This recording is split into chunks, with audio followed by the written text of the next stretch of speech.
Hi, Saturday, November 16th, 2019. Yes, I'm positioned wrong. I have to get the halo right. You can call me Saint Papa if you'd like. Saint Papa. Of course. Well, I want to thank you.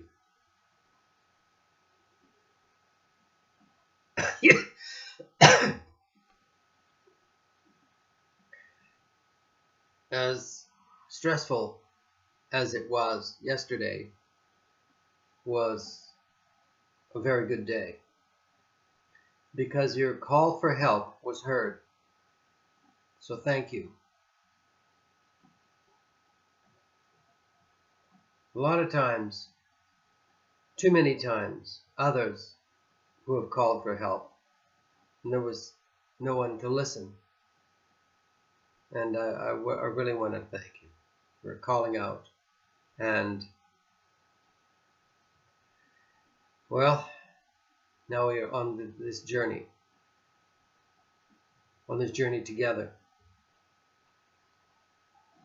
Where it started, I don't know. But we're on this journey.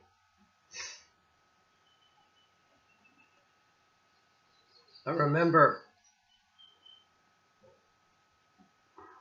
some weeks ago, I was quite concerned about your friendship with, I keep calling him Pierre. I know it's not Pierre. Felipe. I have a right to be concerned because I don't know. I don't know it. I never see the guy. I never see. And you don't see, you don't know. Well, anyhow, I only know what I've heard secondhand source from Mummy. And you don't tell me anything. And when I cannot see two people interact, you don't know. So secondhand source becomes your, well, mentally becomes your primary source. And I know your friendship gives you a lot of joy and some sadness. And that's friendship. And like I've said many times, friends have to interact. There's different kinds of friends, and he's sort of real, but, you know, and you've always gotten too involved with one friendship and, you know, sort of distance yourself from others. And it's always bothered us, Mummy and I. It goes back to when you first were in kindergarten. Anyhow,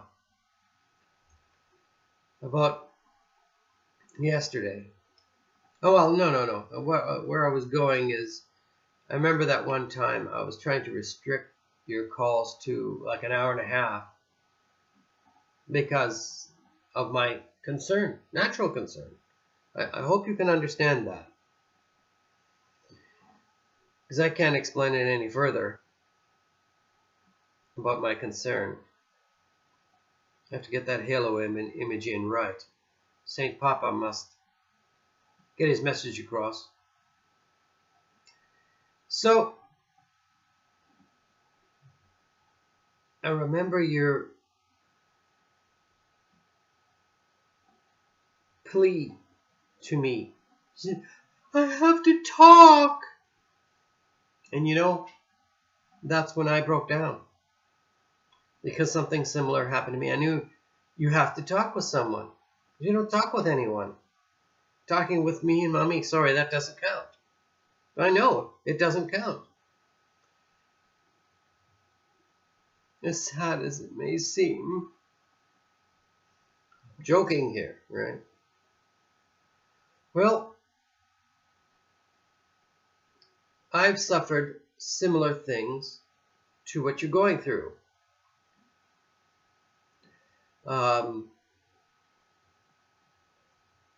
I remember being, I don't know, I'll just stick with recent times. Well, recent times coming to Brazil. I came to Brazil for you. Don't feel guilty when I say that, because that's what parents do. They do things for their kids that they love.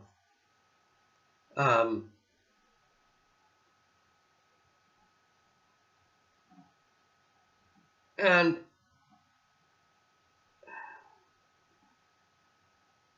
I was mainly thinking about your education and your health. But anyhow,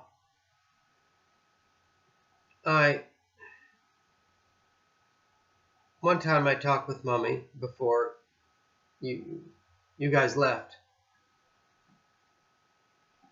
And it was when she still wanted to say, I want to go for 5 years. And I said, you got to be joking. You can't take her for 5 years. And I capitulated a bit. And I said, 1 year. 1 year. I mean, after all, she had taken you for like 5 months before, when you were little. And given the situation, I talked to a lawyer about it.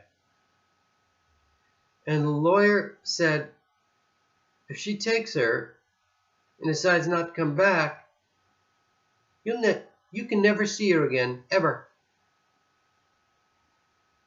And because bad things like that have happened. I wasn't too worried about a year.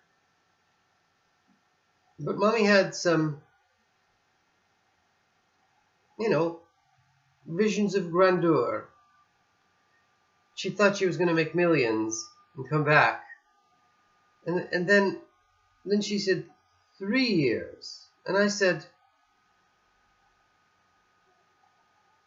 well, I had thought about that. I really thought about that. But I would come and visit quite a bit. I would have had to come visit every 6 months.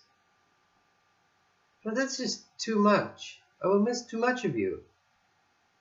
Yeah, that's me being selfish, and that's fair. And especially at that age. At your age at the time. So I decided to come, and I talked with her, and she said, explained the situation here, and she said, oh, there's so many opportunities there. You can do anything.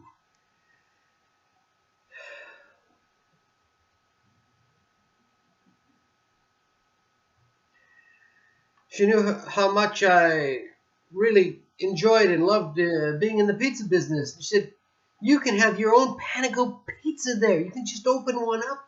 You can use the same name and everything. God.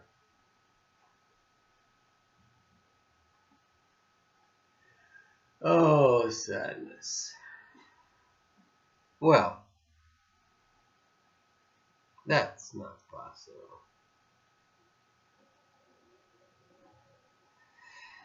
So,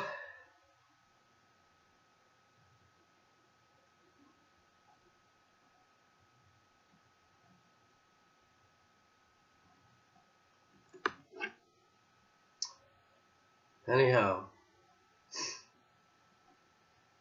the thing is,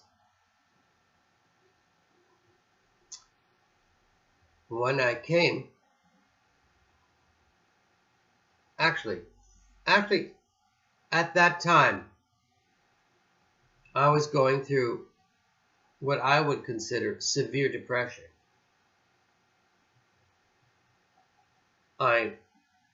Severe depression. I couldn't do anything.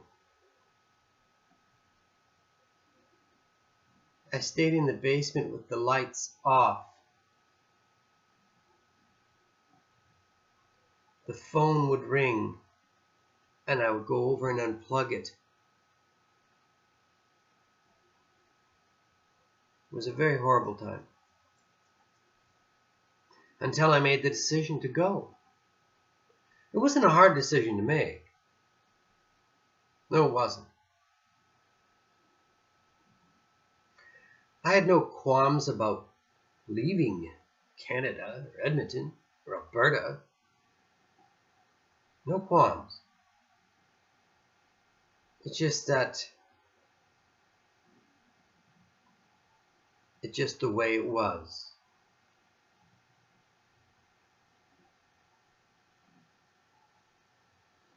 In many ways, I'm very similar to you.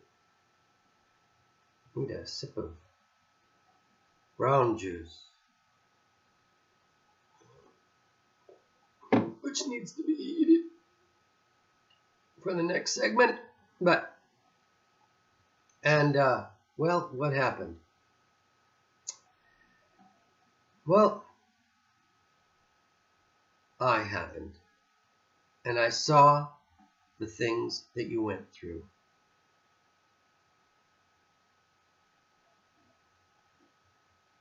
And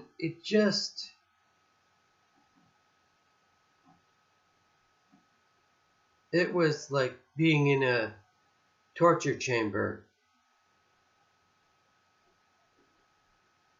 And I couldn't do anything about it.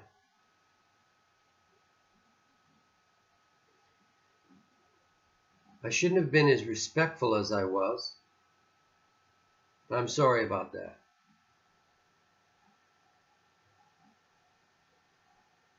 That I'm sorry for. Truly. It's my fault.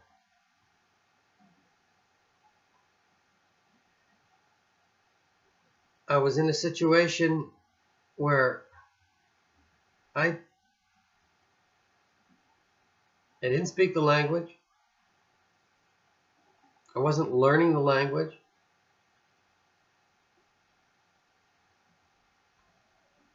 And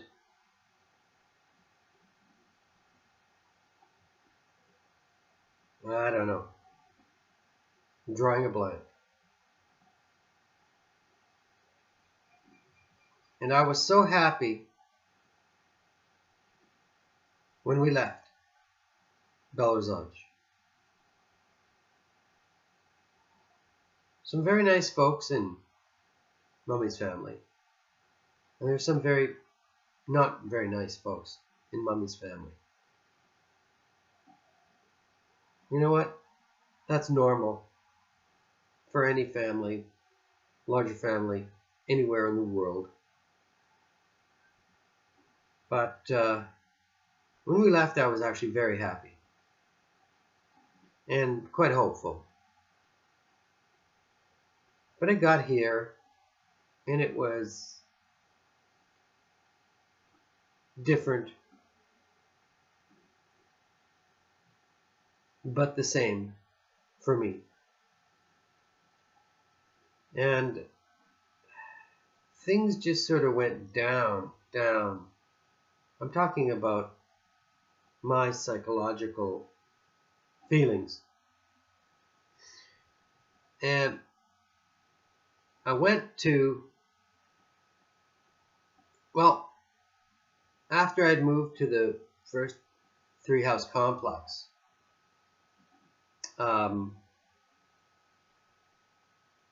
my God, I felt so isolated. Wow. Never felt more isolated in my entire life. And then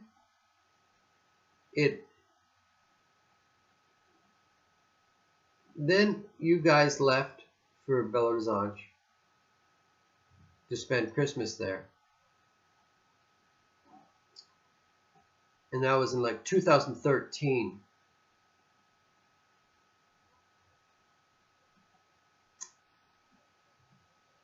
And I had no one to talk to. No one.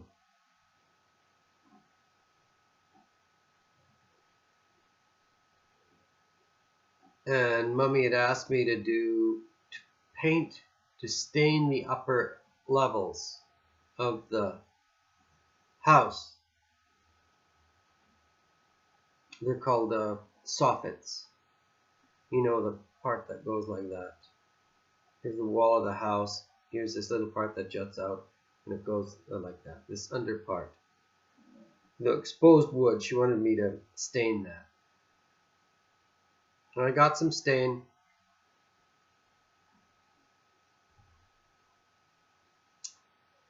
And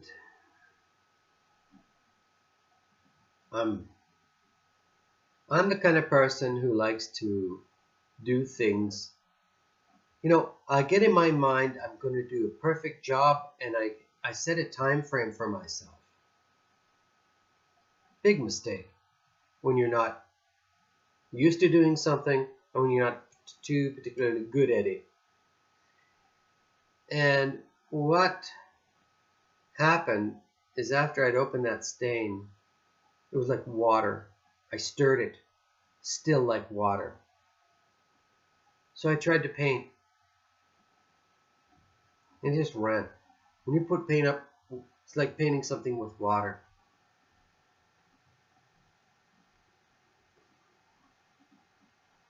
It just ran all over the place.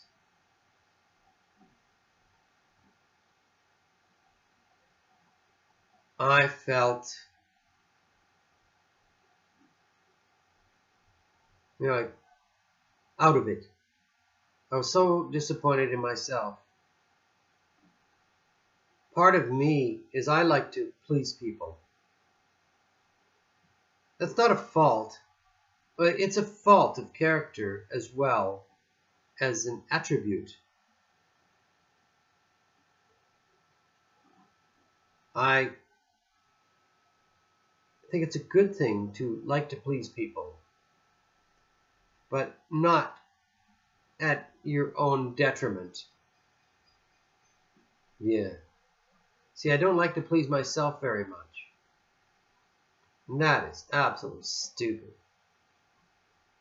So anyhow,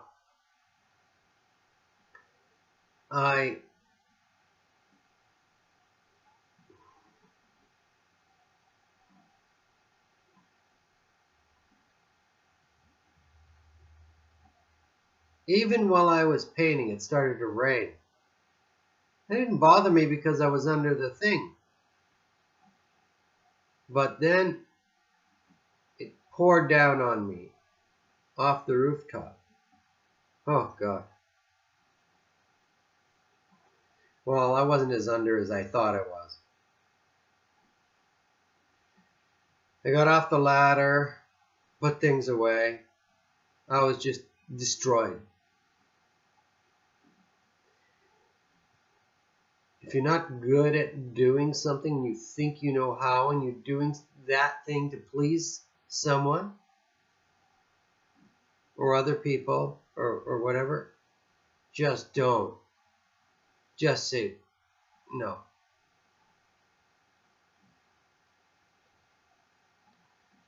So,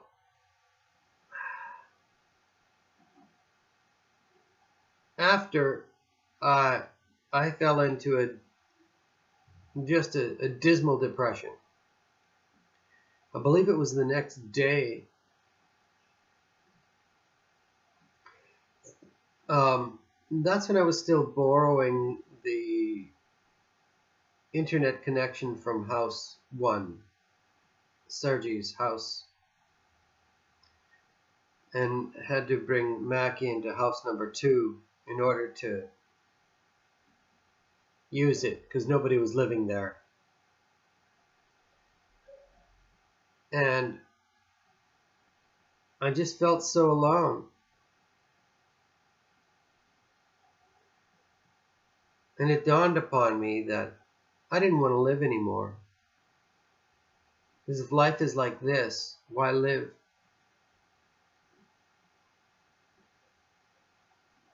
And I had nobody to talk to. No one. No friends. No one. So I called a suicide hotline.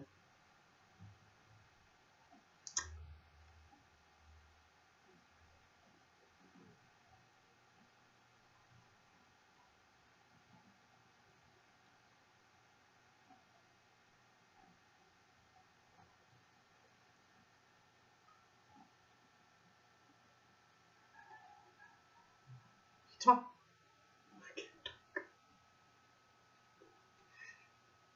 talk with me for about an hour.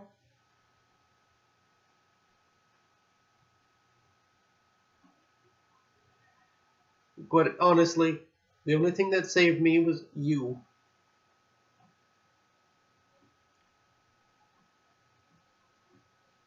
Because there is nothing, absolutely nothing, more devastating than someone you love when they kill themselves.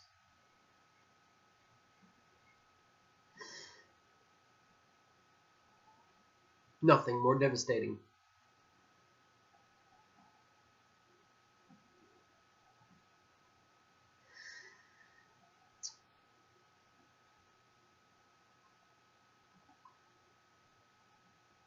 It destroys other people,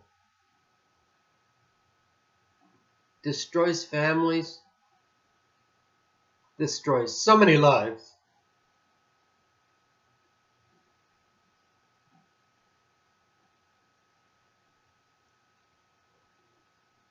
People accept illnesses, accidents, murder, but not suicide.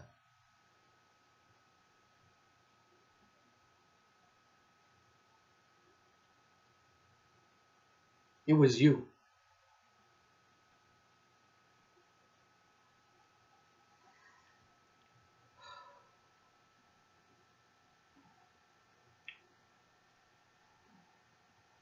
What would have you thought of me?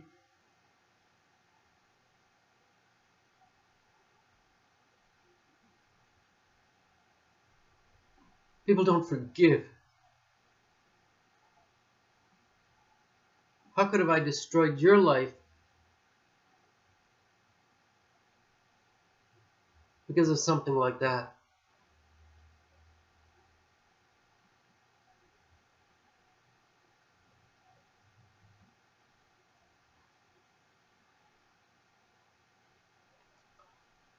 Yeah,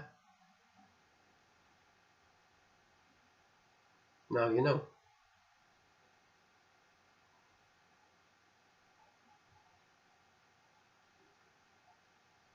Well, thank you for watching this. I've got to catch a flight now because I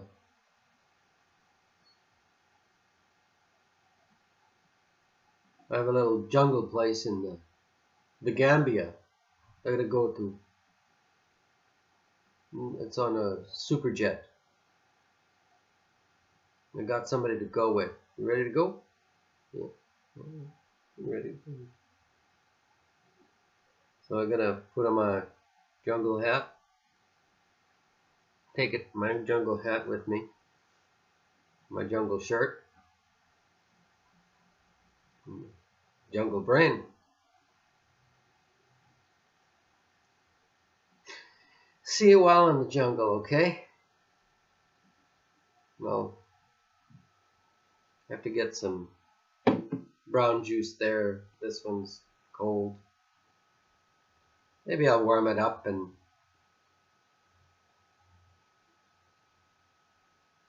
have it before the flight. I love you. More than anything. That you know.